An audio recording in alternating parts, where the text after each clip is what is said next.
Okay. All right. Third time's the charm. Let's do this. Let's get this. Look. Let's get this fucking paper. Let's Shake get it this off. fucking dough. Let's deep fry ourselves in some oil and get nice and crispy, baby. Dude, my brain's half deep fried right now. I'm ready. What's up, buds? Welcome to another episode of the Earbuds Podcast. This is a podcast where two friends talk about one album for 200 years. We'll get there. One day we're going to have the 200-year long live stream. If we ever make it to 10 years, our 10-year reward show fucking Freudian slip, anniversary show, award show. No, we did the award show last year for our favorite stuff and our least favorite stuff. Yeah.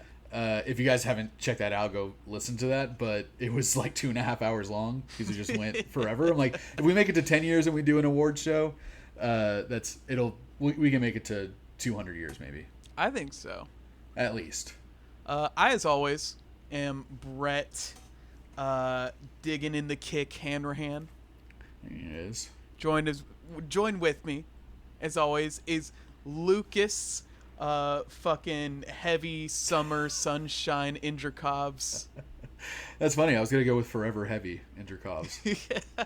And you are the reason we've listened to this album today. This album is called Dandelion Gum by Black Moth Super Rainbow, a project I'd never heard about until you brought it to my attention. What is this?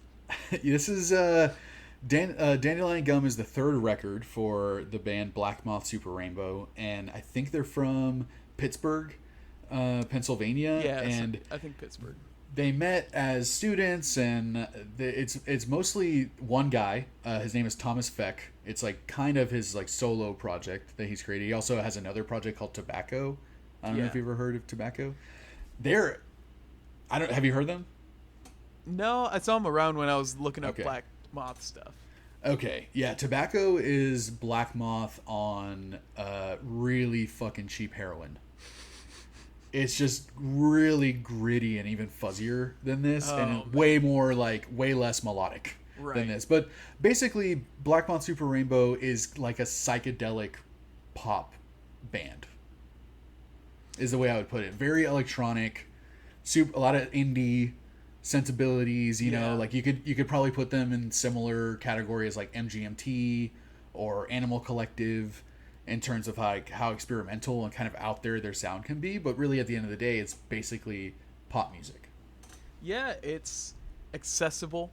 It's not gonna it might not. Is it accessible? Is this accessible? Because I mean, this is a pretty hard. I feel like this is a pretty harsh album for what it is. There are definitely some harsh moments. Listening to the entire album might be a little tiring. Mm-hmm. It's a little too long.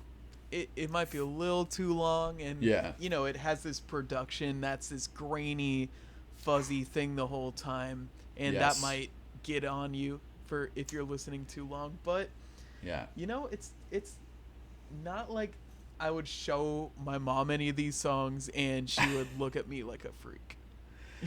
You don't think she would just listen to this and just think it's computer noise? It sounds like a fax machine half the time. It does. Like an analog fax machine. I'm listening to Sun Lips right now, and that's the exact synth setting they had for that one.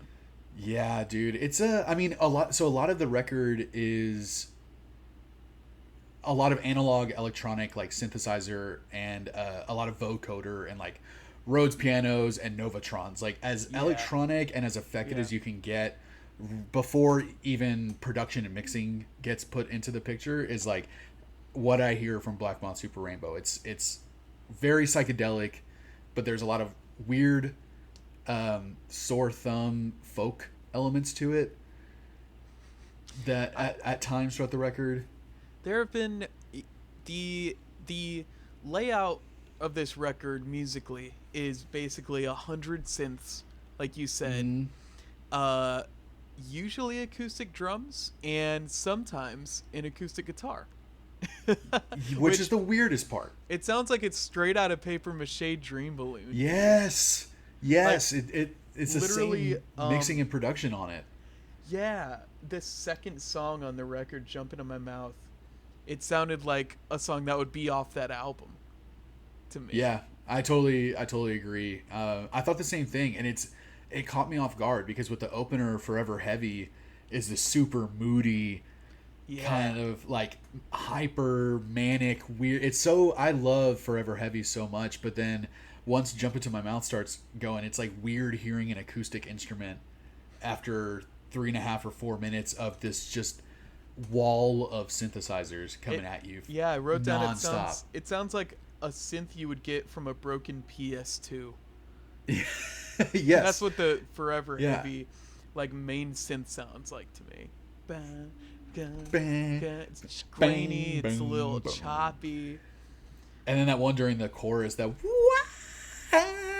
is really high. Oh man, that's honestly the song that made me want to bring this record to the podcast. Like it was this song that really, like, I think is Black Moth Super Rainbow at their best. Is "Forever Heavy," the opening track. What we'll get into it later. It's an honorable mention. It's not one of my choices. Okay. But yeah, man, I think if you put this album around your mom, I think she would think that you're turning into like a cyber goth. Maybe I did turn into a cyber goth and I just don't know. Yeah. You know? I mean, yeah. I mean, you probably are because you're so into like anime and Japanese culture and stuff that it's, That's true.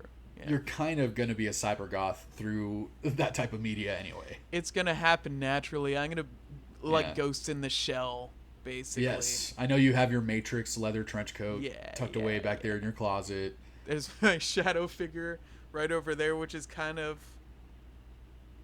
whatever. Yeah, see, there's some goofy hair going on. I see it all happening. So your mom might already know. She might already see the storm. You and my mom already know kind of where I'm going with my life and my fashion. Yeah. Well, dude, I kind of wish that I had known this band whenever that record came out because of they put out a 2-disc LP, like a fucking actual record, like a vinyl record. Yeah. And the first 1,000 copies included this like big gatefold inside with this and the pink vinyl that had like gold splashes on the vinyl. Yeah. And then a fucking bubblegum scratch and sniff cover. Dude. I'm like, I would have loved to have that. There have been... I've seen a couple people opening scented albums, which is a very specific genre. MF Doom had one for Food. Oh, nice. Okay. What did it smell like? Well, it smelled like factory tar, but it was supposed to smell like hot dog. What was it supposed to smell like? It was supposed to smell like an actual food, but it had aged a little bit. It would ever be appetizing though. No, it had aged by the time y'all bought it? I saw it on YouTube. It was a video on YouTube. I think it was Nardwar actually gave it to Earl Sweatshirt or Tyler the Creator or something. I'm not sure. Okay. But all that aside, like, this album, Dandelion Gum, is exactly how, like, every single lyric on this album either has to do with summer or sunshine or eternity, you know? It's weirdly hippy-dippy. It's extreme. Like, flower child stuff packaged in, like, the craziest fucking electronic music ever. It's to a point that I thought this might be a concept album just because of how consistently they're saying, like, the same things, but it's so psychedelic. It's like I couldn't possibly grasp what any of the lyrics mean.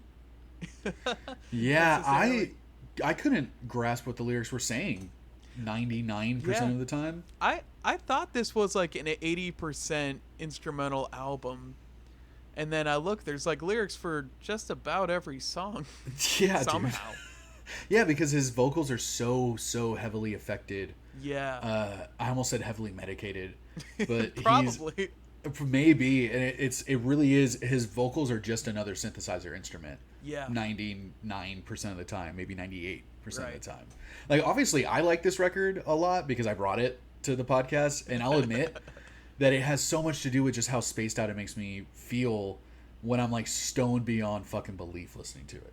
I mean, this is nothing if not a psychedelic record. It's entrancing.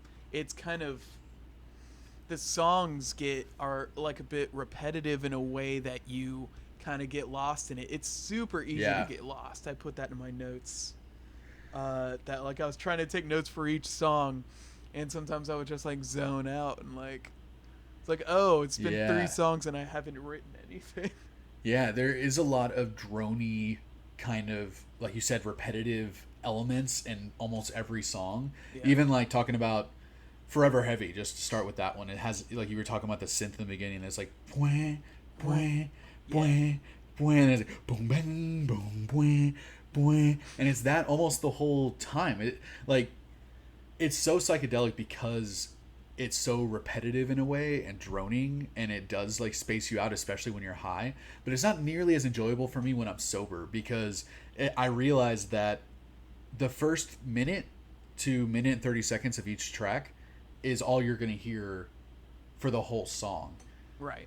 Which is why it gets kind of drony and you kind of space out a little bit, because like when you're maybe in the right mood or when you're fucking heavily medicated, it is easier for you to kind of ignore how annoyingly repetitive it can be if you're not fucking, on some sort of enhancer.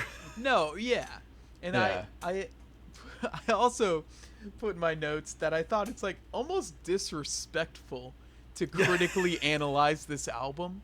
Yeah. Just because that's like the exact opposite of what I'm sure the creator wanted people to do with it. They don't want you to like analyze the lyrics and speculate about the production or anything. They just want you to chill and listen. And even though there are a lot of repetitive elements within the songs, they're pretty short songs. None of them really go over 3.5 minutes. Yeah, pretty much. There are like 16 songs and it only comes out to 45 minutes or something like that. Right, which we said is a little long for what a cacophony of sound you're listening to for 45 minutes straight. Right. So there are moments of levity in the is it levity that I'm looking for? Moments of like having a breather? Yes. Yeah, levity. I don't know if levity is like I think humor. that's it. Okay. There are moments where you can breathe a little bit, where the songs quiet down, and weirdly enough, those are my least favorite moments on the track. But it is like just such a cacophony of sound that only really seems to do something for me when I am like high as shit.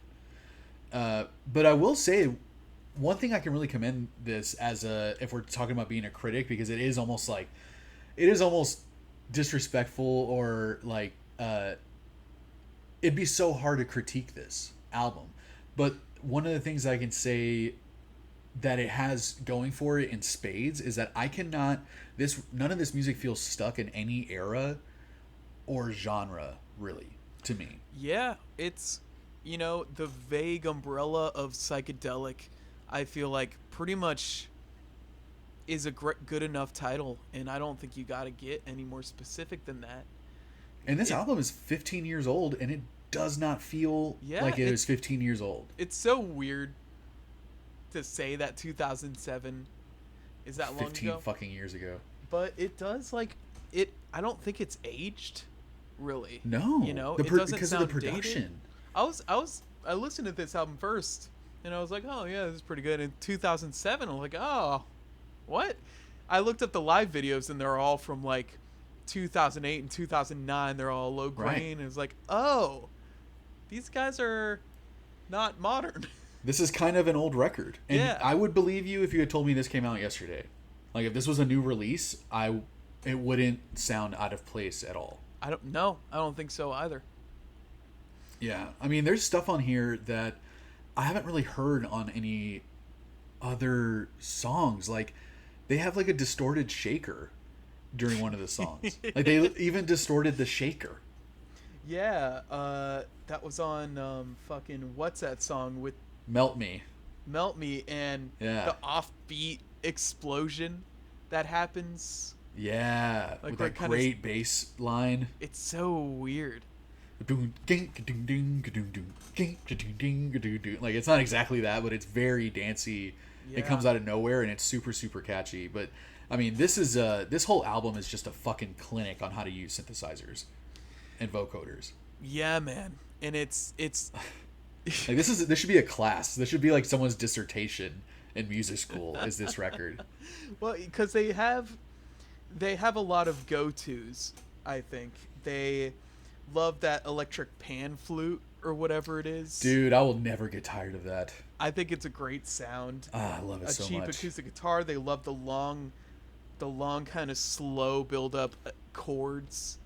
Yeah. They love doing those, but each song kind of has a different sound. Each song, when I thought about them all individually, kind of all gave me a slightly different image in my mind. Like, They Live in the Meadow gave me an image of an 8-bit forest for some reason. Ooh, yeah. Lollipopsichord sounded like a Jet Set Radio menu select song to dude, me. It had that horrible synth, like grinding machine synthesizer.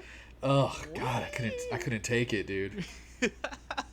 But it's like you mentioned They Live in a Meadow, like that song has, I love all the synth work on that song, and it almost has like that cheesy 70s music that plays. Like, have you ever seen like How It's Made, the show? Oh man, it's such a quiet, pretty fucking boring show, and they'll show you how like aluminum siding is made, or golf balls. I mean, I've seen it around. I haven't watched too much. The whole time it just has this kind of smooth 70s jazz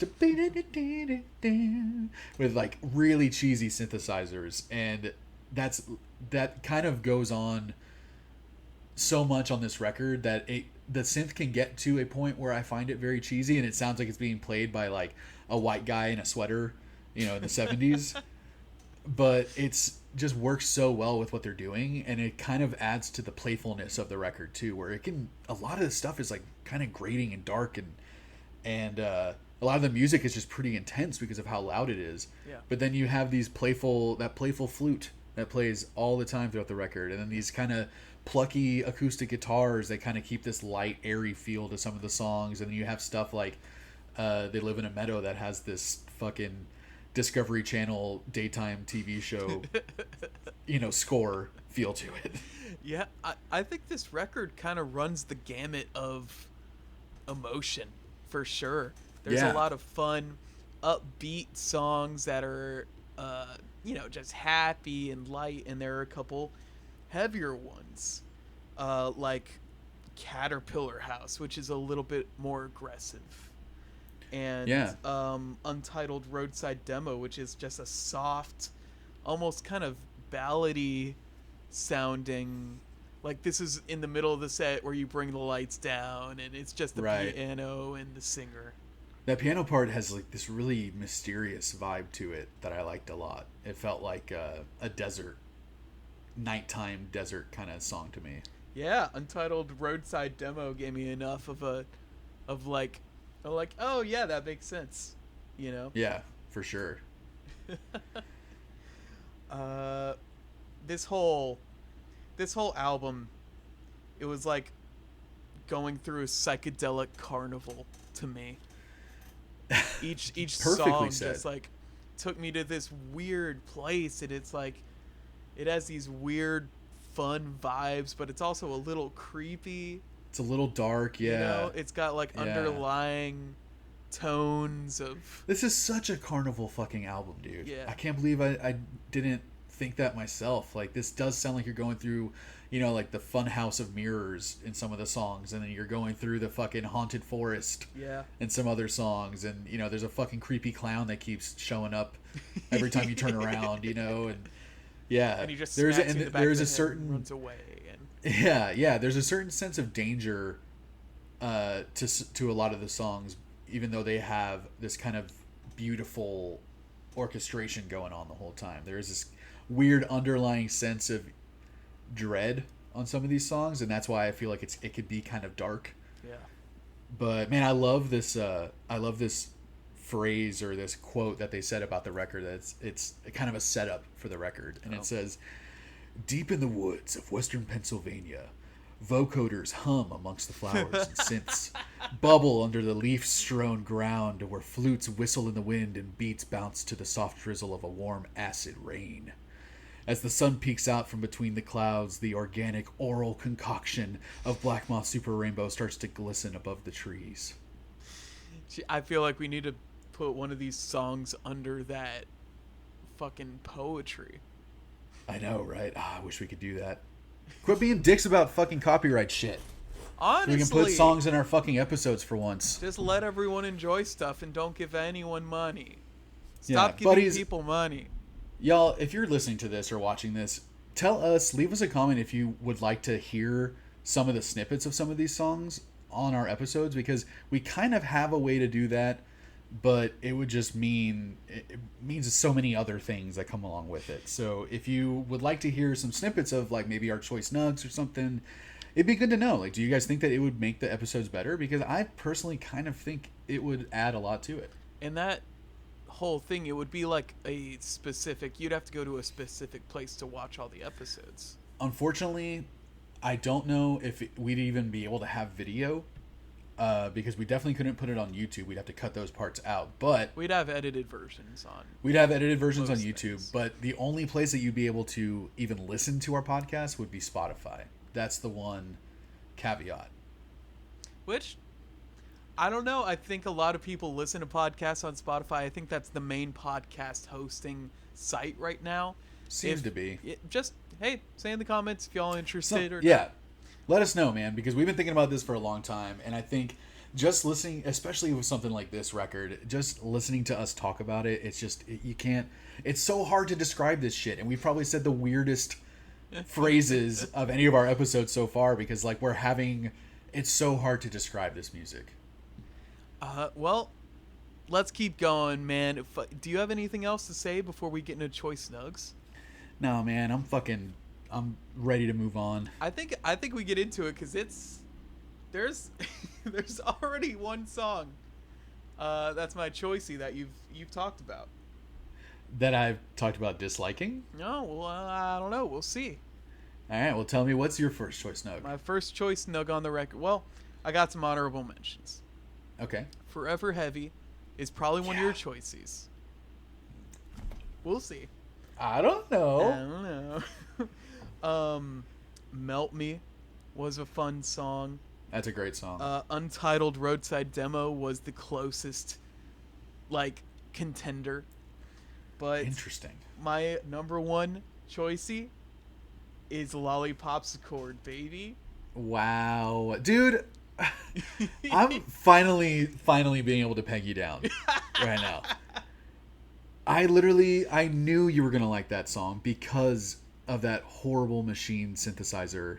I think it's just such an iconic sound to me. It's almost familiar to me for some reason. Every time I ran back into this song, I had to do a double take. Like, where have I heard this before? But it just... Think it's a sample, maybe? Maybe. It might just be a machine that I worked with at the Amazon factory. Yeah, it does sound like a pulley, like... like, it's so grating. And you have that... What I do like the percussion a lot. Yeah, it's kind of a more active beat. I think it sounded, like I said before, it sounds like a Jet Set Radio, maybe like a Sonic menu select song. I could totally hear that. And I just thought that was cool. There's a distorted gong. I think near the end that has this like really crazy cool sound to it. It's, again, distorted shaker, distorted gong. Like, what the fuck was Thomas Feck thinking? I don't know, man, but it was... It's just so... What makes you think to do this and then makes you think that people are going to want to listen to it? And it's just like, he did it. He did it anyway. He did it real hard. That's one of the shorter ones. It's like a minute and a half. Is. Yeah.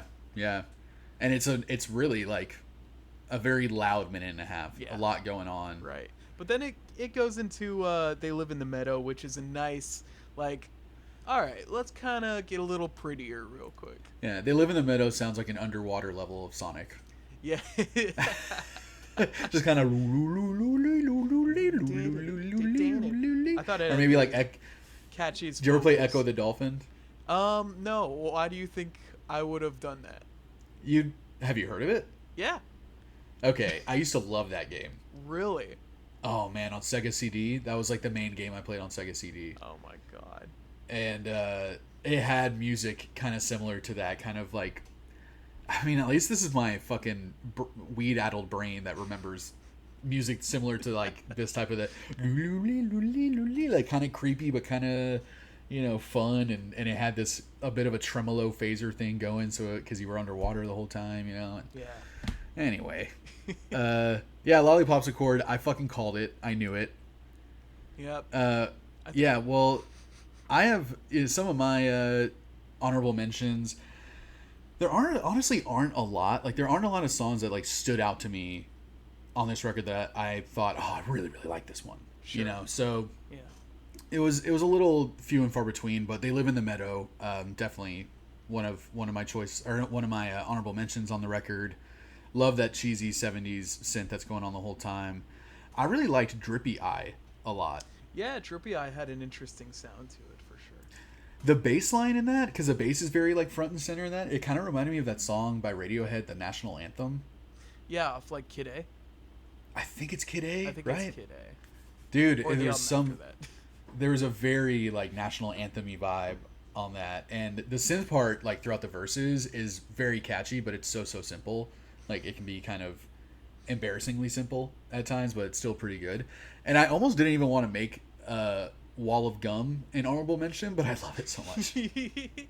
I thought it had a cool like vocal riff on that one. It did, yeah. The synth vocal part that plays the whole time is really cool. Yeah. And it almost was a choice snug, but I couldn't bring myself to do it because of how short it is. It's a minute. It's like less than a minute. Yeah, it's like 52 seconds or something. I'm like, this can't be a choice snug, but I do enjoy those 52 seconds. It's like having sex with me.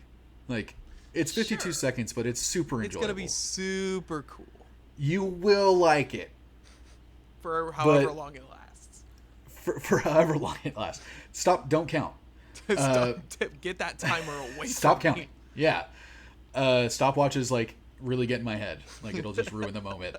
But, I mean, the reason I brought this record was my first and biggest choice snug on the album, which is Forever Heavy. Forever Heavy. I think it's a great way to intro the album, man.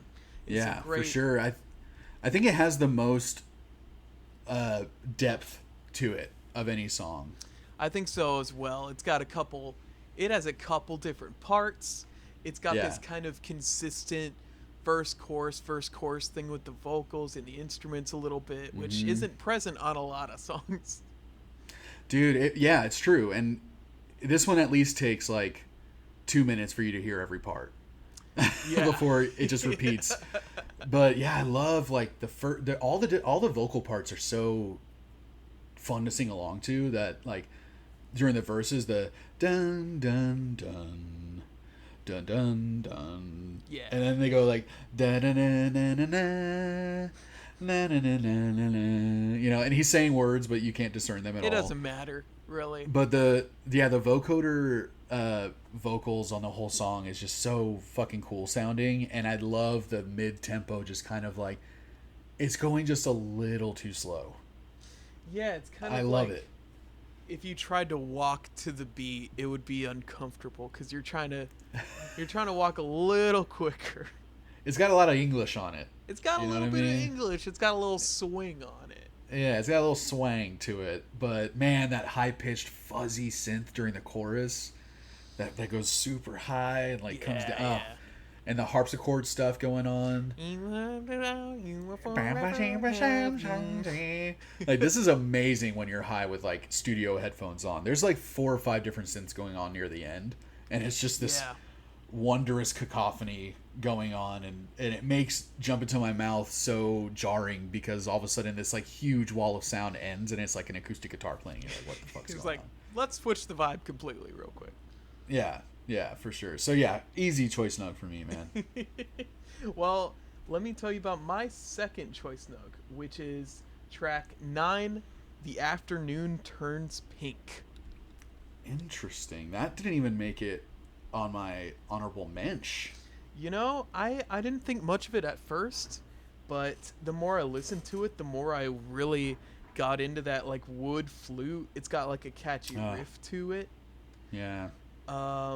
It's got like record, like when you play a record, the kind of the needle. It's got that in the song, I think. I think a lot of that is coming from the drums too. Like the drums are slightly affected. Yeah, it could be. I mean, who knows what it could be, but I just really liked the kind of atmosphere that song had, and the tambourine comes in, the vocals. Yeah. It was just this I don't think I'll ever get tired of that flute, man. No, it was just kind of like, I've been listening for a while, for like a year now. I've been trying to listen to all the Gizzard records, and the most recent one of the most recent ones was Paper Mache Dream Balloon.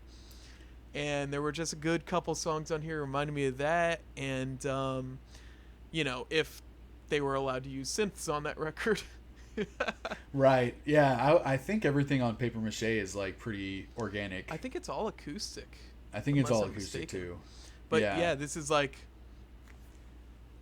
probably, maybe this inspired that kind of sound a little bit, or maybe this was just heavily inspired by folk and old, like stuff you'd hear at a Ren fair. Yeah, I think that's where it is pulling from. Like both bands are pulling from that stuff. Like it'll always, that synth sound or that flute sound will always remind me of like 60s and 70s horror movies. That's weird. It's this kind of a sound that I just for some reason associate with old horror movies, and it reminds me of that one song on the Night Creeper album that we talked about, the Uncle Acid album. That's, I think it's called Yellow Moon, but it's just a minute and a half or 2 minutes of that really awesome old analog synthesizer flute, or like maybe it's a clarinet. I don't know what it is. I think that might have been my choice on that record. It might have been, yeah. It wouldn't surprise me. But yeah, that was my second choice. Nice. I danced around with my second one, man. It kind of, it could have been Drippy Eye. It easily could have been Wall of Gum. But it ended up being Melt Me. Melt Me. All right. Yeah. I think it's easy to see why. It's like kind of an upbeat, super catchy. But the whole time I was listening to this song, I could only think of Then the Morning Comes by Smash Mouth. Yeah, dude, I totally hear it now. And then the morning comes. Yeah, and the part where he's like, confident, tell everybody you're gonna do it again. Dude, that's one of the records that Michael said he wanted to do with us. Really? Fushu Mang by Smash Mouth, which I fucking love that album, so I will totally get into that. Gotta get but dude, Melt Me has the only thing I could think of when I was listening to Melt Me was Ocean's 11.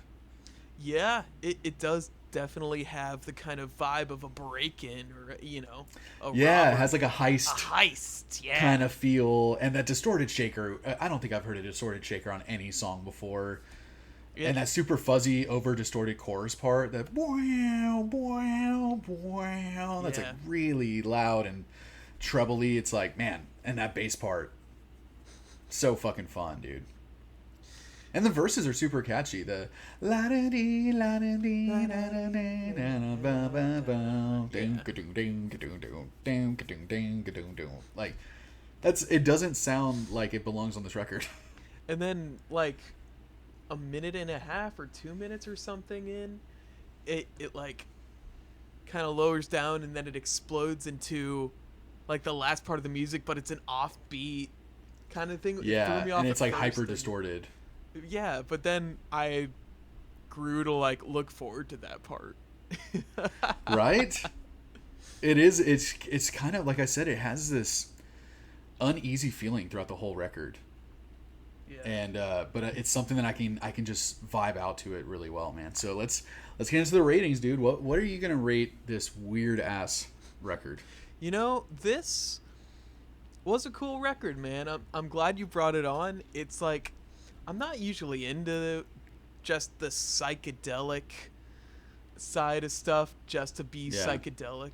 It's got to have like a tinge of rock. It's got to be like a Low King Gizzard, or it's got to be a little more active or punky or something like that. But yeah, this record I think had enough going for it, enough interesting parts. with repetitive sections that I didn't get annoyed by, that I enjoyed it more than I would enjoy other Psych records. Interesting. But it was also... That's awesome, dude. Also kind of hard to latch on to any one song. Like, as you said, choosing a choice nug was kind of rough, and it was kind of more of a gut feeling than anything else. Yeah. It's not really a record you're supposed to listen to with intent, I don't think. No, it definitely feels like something that an art student would have on while they're like painting. Yeah. Or, sculpting something. Or you're just like fucking hanging out and smoking, and it's like happening. You're like, yeah. Dude.